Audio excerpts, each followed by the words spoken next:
Teraz som započul v rádii to, čo som prednedávno hovoril vo videu, že Deep State sa bude snažiť alebo zaútočí na všetky chovy.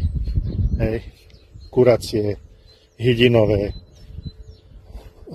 hovädzí dobytok, lesná zver, medvede, ryby sú vytrovené, to je už vyriešené, tam je kormorán, bobor robí svoju robotu. Čiže systematicky pracujú na tom. To je proste evidentné.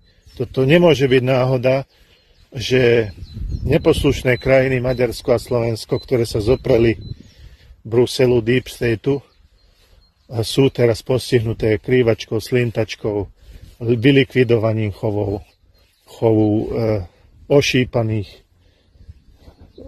diviačej zvery, teraz kráv. Nemôže to byť náhoda, neverím tomu osobne ja. A som zvedavý, ako to ďalej bude postupovať.